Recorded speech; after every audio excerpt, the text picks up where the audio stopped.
Today we are about to tell you about something very, very significant and important. Right here on this channel, we've got you a documentary also on cyber frauds. We've been regularly getting you stories of how cyber fraudsters are innovating and learning newer ways to cheat you online. So now, there is a new scam called Smishing. What is Smishing? It's actually a blend of phishing and SMS. Deceptive SMSs, phishing, not the phishing kind, but this is a sort of a scam where dubious emails are sent to you, and that is called phishing. Now the same thing is being done using SMSs to trick victims into revealing their financial data. Scammers pose as bank or government officials. The government has also launched a Cyber Dost initiative to prevent this scam. And only very recently, a fresh example of this smishing scam came to light. What is this scam?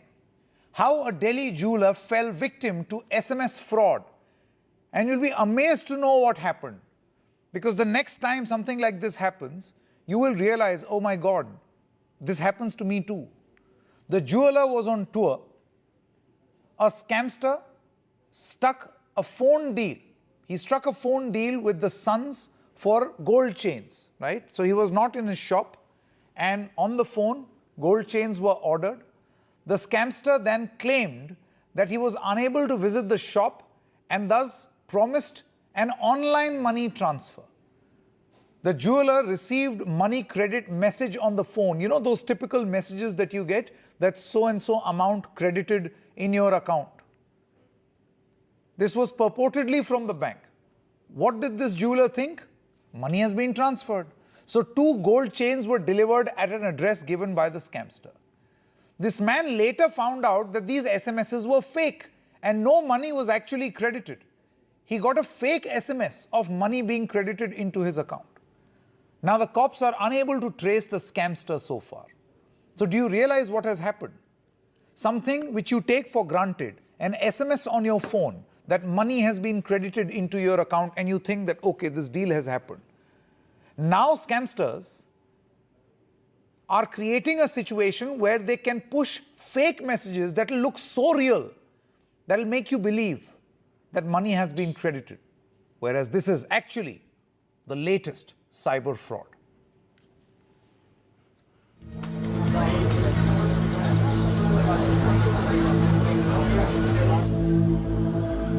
Jeweler Naval Kishore Khandelwal, who runs this 5-decade-old shop at Chandni Chowk's Kacha Mahajani, Delhi's biggest gold and silver market, was recently at the receiving end of a new kind of scam. Last week, when Mr. Khandelwal was on a tour to Ayodhya, a person contacted his shop over the phone and made a deal for a 15-gram gold chain with his sons. The scamster told Mr. Khandelwal's sons he could not visit the shop and asked for Mr. Khandelwal's bank account details, claiming he would transfer money online directly, and that once the money was received, the gold chain could be delivered to an address of his choice. Minutes later, Mr. Khandelwal, who was in Ayodhya, received a message on his phone that Rs 93,400 had been credited to his bank account. He then sent a screenshot of the message to his sons, who got the gold chain delivered to the specified address. The next day, the same scamster again struck a deal for a 30-gram gold chain, following the same modus operandi. This time Mr. Khandelwal got a message, again purportedly from his bank, announcing a credit of Rs 1,95,400. The second gold chain was also delivered by his sons. It's only after that Mr. Khandelwal, by chance, checked his bank statement on his mobile app, only to realize no money had actually been credited to his account. He then rechecked the SMS received on his phone and realized it wasn't even from the bank. हमारे दिमाग में क्या कुछ समय कथा सुन रही थी, कथा में थे, तो ज़्यादा ध्यान दिया भी नहीं गया। अच्छा। फिर मैंने बच्चों से कहा, मयंक से और अरुण से कहा कि आप बैंक में जाकर पता करो, ये पैसा नहीं आया है। ये लोग बैंक में गए तो बैंक वालों ने कहा इसमें हमारा कोई दोस्त नहीं है, हमने ना मैसेज दिया है ना हमारा कोई मैसेज है। ऐप है जो नेट बैंकिंग की, वो हमारे फादर के फ़ोन पे ही कनेक्टेड है। अच्छा। तो हमको इसलिए पता नहीं लगा कि वो हमने और दूसरी जगह हमने नहीं ले रखी। The police have so far not managed to trace those who scammed Mr. Khandelwal. Many other traders at the market and elsewhere claimed they too had been recent victims of such fraud. जब ये मुझे रविवार को जानकारी आई तो मैंने message पूरा अपनी इंडस्ट्री में भेजा, पूरे हिंदुस्तान में भेजा। तो लोगों के फ़ोन आए कि सर ये हमारे साथ भी हो चुका है, इस तरह का ऑनलाइन फ्रॉड, इस तरह का मेरे साथ भी हो चुका है। A complaint has also been lodged in this matter on the portal of the Ministry of Home Affairs. But cyber law experts believe this is not a cyber fraud. Instead, it is a matter of forgery and criminal breach of trust. ये matter cyber law में आता ही नहीं है, क्योंकि ये criminal matter है, cheating का case है। किसी ने एक मैसेज फॉर्ज करके किसी को भेजा है, इसमें ना तो बैंक पोर्टल यूज हुआ, ये टोटल मैटर आईपीसी के अंडर कवर होता है। Whatever it may be, this matter is a lesson for all of us. With Sharat Sharma, Bureau Report, NDTV. Now, this can happen to any one of us. Imagine you're expecting a payment from someone and you get a message which looks so much like a message from your bank as an SMS which says that the amount has been credited in your account. And you are comfortable thinking that this has happened. But in reality, the message is fake. So how not to fall prey to these bank SMS fraudsters? Here are a few tips that you can follow. Number one, read the SMS carefully. And in just a short moment, we'll tell you how to check for any minute changes. Now, banks have started issuing advisories. No sensitive information will be asked for in an SMS. So if somebody is doing that, this is most likely to be a fake message. Next, tally your SMS information with an online bank statement soonest. I know it's very difficult, but maybe for those big amounts, you can follow this practice before you go ahead with a deal. And do not trust any purported bank SMS blindly. One has to be alert. I know it's a tendency. We see a message and we think, okay, the deal is through. But now it is very, very clear that this is the latest scam in town. Let's also quickly show you what HDFC Bank and many other banks have now started pushing out to their viewers, that when you're going digital, you have to go secure. So that's the bank trying to help you identify what sort of a message is going to be a genuine message and what message is going to be a fake message. So there will be a link which will begin with HDFC and the details have been given. The sender ID will be HDFC BK or HDFC BN. Now in different banks, this is going to be different. Maybe you can approach your bank. The bank will never ask for sensitive information like OTP, MPIN or password. So be very careful that any such message which looks like a message from the bank will never ask for these things. I think being alert and being aware is the best way to arm yourself against these cyber fraudsters and their latest trick. So latest fraud alert, that money transfer SMS could be fake. Let me introduce our guest, Apar Gupta, lawyer and executive director of the Internet Freedom Foundation, Khushbu Jain, advocate of cyber law, Brijesh Singh, he's an IPS additional director general of police, government of Maharashtra, also a cyber security expert, Amit Dubey, cyber security expert. Thank you very much. Important discussion. Khushbu Jain, let's begin with you first. You see, whenever you try to, it seems at this moment that we are all playing catch up to these cyber fraudsters. That you arm yourself with knowledge on one issue only to learn that there is a new scam in town. Absolutely. If you'll see, when these frauds started happening, one of the best ways to educate people and, the initiative taken by RBI and the bank was to tell people that if any transactions happen, there would be an SMS that you will receive. And that SMS is the one where you should check that, the money has been gone away from your account. And if something like that happened, immediately report. That's something which, all of us were being informed, and now all of us were very vigilant that let's be vigilant because time is an essence when it comes to cybercrime. Now, these fraudsters have become more smart. What they do now is they send you a message.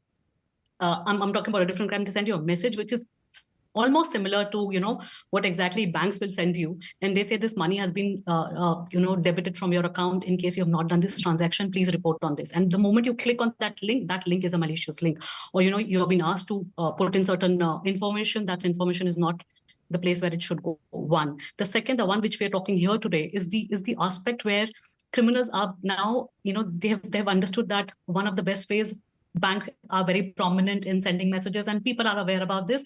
So let's take this as a benefit. So they go and they take help of, different, I mean, this is practically shell companies or some other companies where this mediatory, which are there, which are tele SMS portals. That's where they go and they make some identical header, footer, and send you the message. So let's say the message should come from your bank. They would say that, okay, HDFC alert, this much money has been gone, and they would look so identical that you'll be like, yeah, this is how it is. We are used to of seeing three things in the message, and you're like, okay, the HDFC or SBI or whatever the payment gateway you're using, that money credited this much amount, and you're sorted. You don't go on checking it.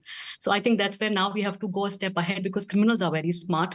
They understand that any new thing, any awareness, let's use it to our benefit and make people victim of that. So now I think we have to go a step further, where we have to go on checking the details as to from where this link has come up, how to check the SMS. There are a lot of portals which have been opened by Google, Microsoft. Latest has been Truecaller, where they are SMS manager, and they you can check whether this SMS is fraudulent or not. There is a red proper dot over there. That's interesting. That's very interesting. So there should be devices and tools for people to check these messages, and that would help them. Apar Gupta, I want to come to you now. You see, most of the people trust their messages blindly. They trust an SMS blindly. And for someone to dupe you by fraudulently sending a message from a bank, he cannot just push a normal SMS. That person, that fraudster, would perhaps have information on where your bank account is. Is your bank account number the same or the last 4 digits? So this is some high-grade forgery. It's not just a normal message which has been pushed. It's more sinister, it's more organized, I would say. So you're right with regard to the level of organization itself, because before this telecast, I was just looking at this problem, and from what emerges from the data, it's that there are about 6 districts in North India, in fact, around the NCR belt, which includes Bharatpur, Mathura, Nuh, Gurugram, Alwar, which are recording about 54.1% of total cyber crimes. This is as per the Ministry of Home Affairs data by itself. So it is clustered, it is organized by a way. Now, in terms of what these gangs, which are operating as per the Home Ministry, and are concentrated in this region, the way they get to know about a person is quite often through a process which is called social engineering, in which they lure you into a conversation in which you part with particulars. So it's not as if they already have all this information about you. But if you notice your own example with regard to Mr. Khandelwal, they entered into a transaction which seemed to be to the benefit of the jeweler by itself. They said they won't visit. The asking price was agreed. They just said that just give me your bank account details. So thereby they play on an element not only of trust, but also in terms of profit in a way. And why I think so for day-to-day people, it's very important to, of course, be cautious, but it's also much more important for them to demand as more and more of our lives get connected in terms of police departments, not only in Delhi or Bombay, but also in these districts to act with a greater amount of alertness, with having a greater amount of capacity to investigate, to bust these kind of gangs. I think it becomes more and more necessary because there's not only one district called Jamtara, which had that online streaming hit. There are multiple districts which are emerging, which is contributed both due to people coming online as well as a number of young people who sometimes fall into this trap of these gangs, also because there's a massive amount of unemployment amongst urban youth in these kind of cities. So I think it requires a much more comprehensive strategy. Finally, I'd like to say that India deserves a national cybersecurity policy. We've not had one since 2013, and a decade is too long for us to ignore how both our public systems as well as ordinary Indians are put to threat. Yeah, Mr. Brajesh Singh, I want to come to you now. From a policing point of view, very recently Mr. Amit Dubey was part of that cyber fraud documentary also, which aired and premiered on the NDTV network. The thing is, we know that there are fraudsters. We know that they're up to something or the other. And many of those fraudsters who were interviewed in the documentary, they said that it's very easy to trick and fool the educated because they provide a lot of options for us to trick them or cheat them. So as the use of technology increases, the more literate people are going to use more and more technology. So hence you have a catchment area where, the more educated people are using technology. And see, it is not about intelligence, it's about trust. So wherever there is crime, there is actually an abuse of trust. And as Apar said, social engineering. So the crux of social engineering is abuse of trust. And here trust is in the mode of technology. Now, how it goes is that a story is given, either a sense of urgency is created or a lure is given, and then something, either you need to part with information, click on a link, install an app, or generally given OTP.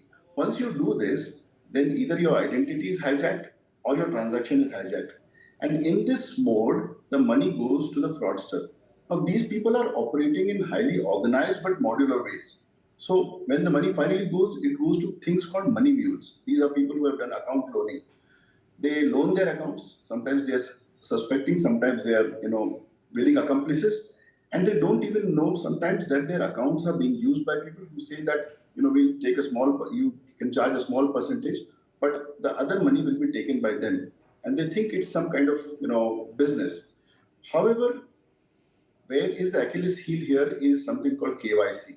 And the KYC is broken because as law enforcement, as Amit would also stand by me, that once we go to investigate, we get to a point where there's either a fraud SIM card which has been obtained by using a synthetic or fake identity. Otherwise, there is a bank account which has been opened without proper diligence.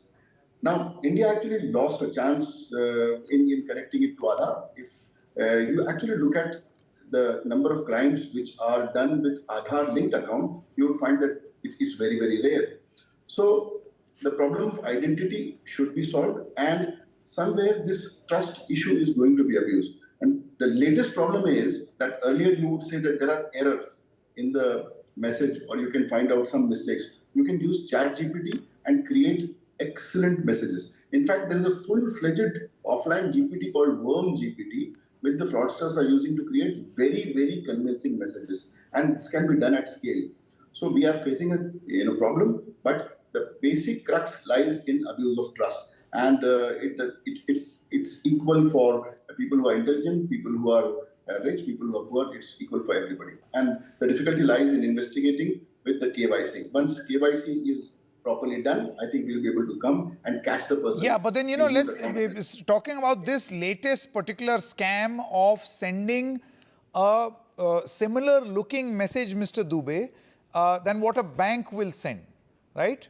A very, very similar message, exactly like what a bank would send for amount being credited into your account.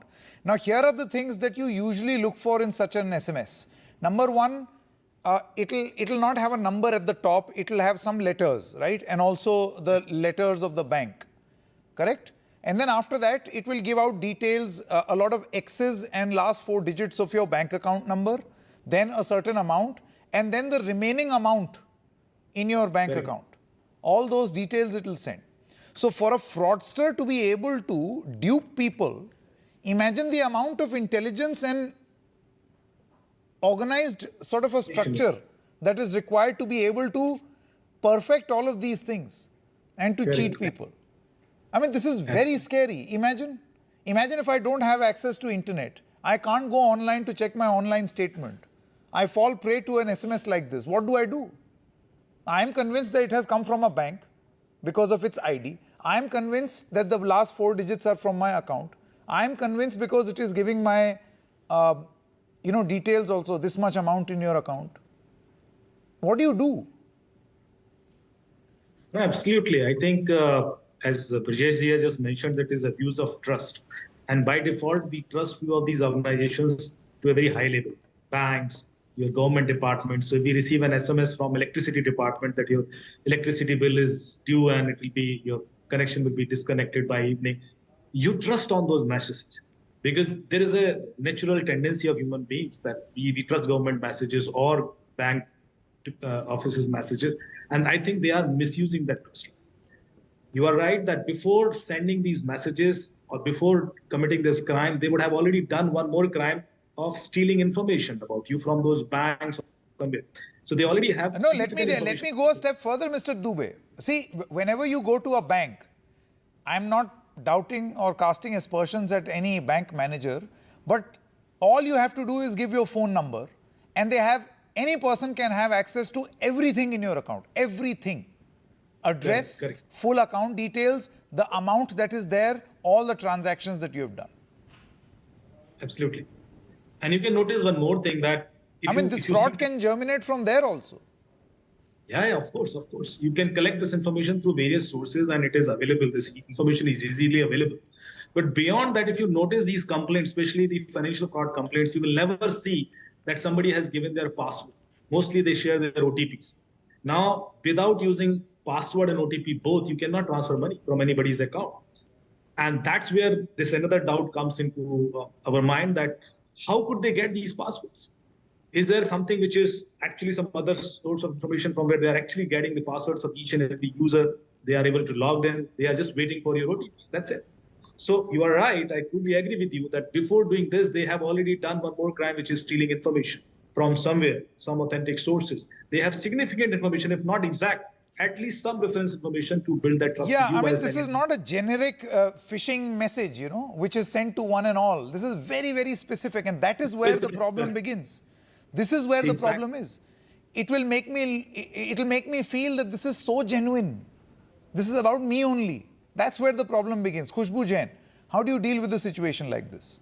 Apart from of course, being very, very aware. See, one is you can go on there is a portal which is smsheader.try.gov.in.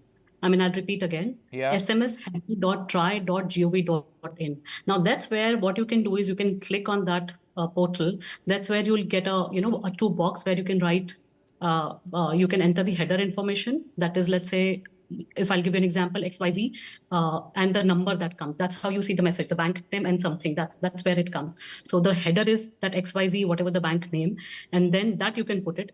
And then the second box you can put the detail. Now, when you put that, that's where you'll get to know that whether that is, from whom, you can trace it, that it is coming from where.